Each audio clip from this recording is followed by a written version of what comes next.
자, 우리가 어제 오브젝트 클래스에 대해서 복제까지 우리가 클론 복제까지 우리가 한번 해봤고요.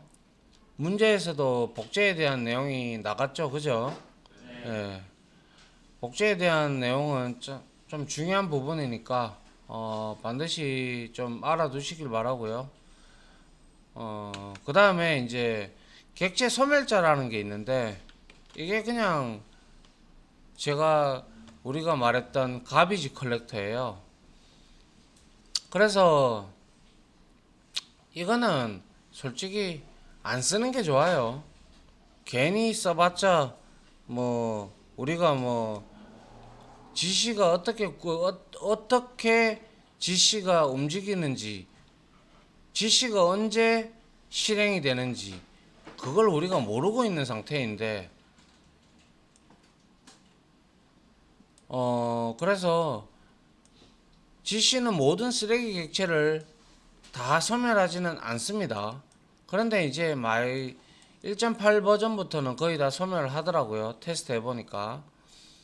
그래서 GC의 구동 시점이 이거는 GC의 구동 시점이라고 하기보다는 이 GC가 움직이려면 CPU 스케줄러에 의거해서 그거를 우리가 이제 타임 슬라이스 방식으로 이렇게 시간 분할로 이렇게 잘라서 이렇게 CPU가 스케줄링에 의거해서 이제 움직이는데 거기에서 GC가 선택이 되면 GC가 호출이 되는 거고요.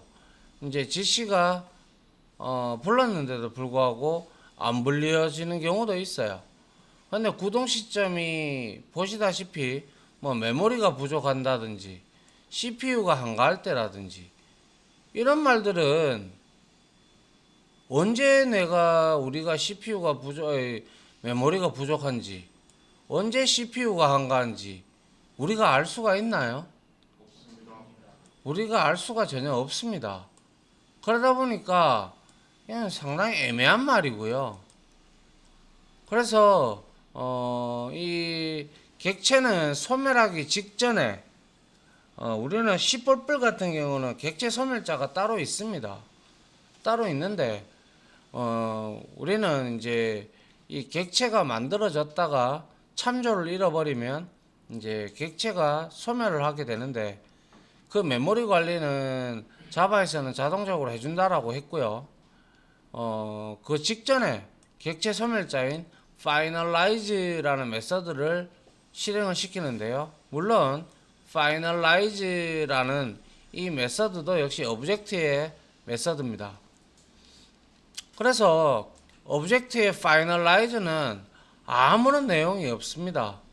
아무런 내용도 없고 왜냐하면 있어봐야 뭐 필요할 게 뭐가 있어요. 무슨 객체가 소멸되었다. 무슨 객체가 소멸되었다. 그런 거 우리한테 알려줄 필요가 뭐가 있어요. 그죠? 맞습니까? 그렇기 때문에 기본적으로 실행할 내용이 없고요. 그래서 만약에 예를 들어서 여러분들이 진짜 내 눈으로 객체가 소멸되기 전에 뭔가 얘가 어떻게 해서 소멸이 되는지에 대한 내용들을 한번 보고 싶다면 우리가 이렇게 finalize라는 메서드를 오브젝트가 들고 있는 메서드를 우리가 직접 오버라이딩을 해서 이렇게 한번 실행을 해보면 됩니다. 이 실행을 해보는 코드는 뭐 한번 해보면 되고요. 같이 해보면 되고 뭐 그렇게 객체 소멸자가 이렇게 된다라는 거. 그래서 이 객체 소멸자는 웬만하면 사용하지 말아야 돼요. 왜냐? 우리가 시스템 클래스 밑에 보면 시스템 클래스에 보면 GC라는 이렇게 메서드가 정적 메서드로 존재합니다. 이거는 시스템 클래스가 전반적으로 시스템에 대한 내용들을 관리하기 때문에 이 GC라는 이걸 강제적으로 호출을 하는 거예요. 근데 이 호출을 한다는 것은 내가 프로그래머가 이제 호출을 한다라는 것은 CPU 스케줄러에 내가 개입을 하겠다라는 의미로 해석이 되거든요. 그런데 CPU 스케줄러는 우리가 막 이렇게 어떻게 해서 될 게 아니에요. 이거는 CPU하고 OS하고 이제 거기에 스케줄링에 따라서 CPU가 왔다 갔다 하면서 이제 작동을 하는 건데, 그거는 이제 스레드 들어가면 우리가 이제 동시성과 병렬성 뭐 이런 걸 배우시면 여러분들이 아실 텐데요. 그런데 우리가 이렇게 1.5, 1.6 이 버전에서 이제 이렇게 GC를 호출한다고 해도 바로 GC가 호출되는 게 아니에요. 이거는 호출되는 게 아니고, 이거는 사용 프로그래머가 이렇게 호출하면 좀 될 수 있으면 GC 가비지 걸렉터를 좀 빨리 좀 실행시켜 주세요라는 그런 내용입니다. 이거는 알겠습니까? 네. 그렇기 때문에 그렇게 의미도 없고요. 뭐 해보자면 뭐 테스트로 간단하게 해보면 됩니다. 그래서 일단은 GC에 대한 설명은 이렇게 끝내도록 하고요.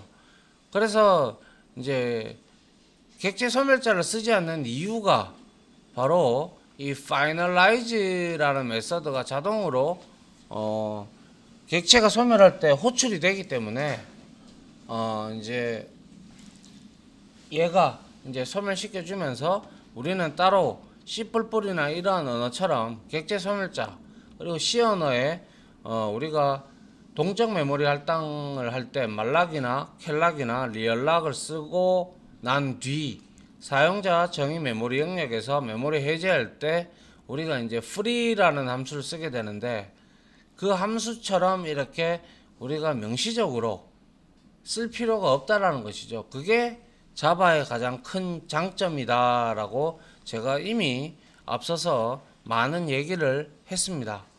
그럼 이거에 대한 간단한 예제를 한번 보도록 하죠. 요까지 일단 이제 오브젝트 클래스는 마무리할게요.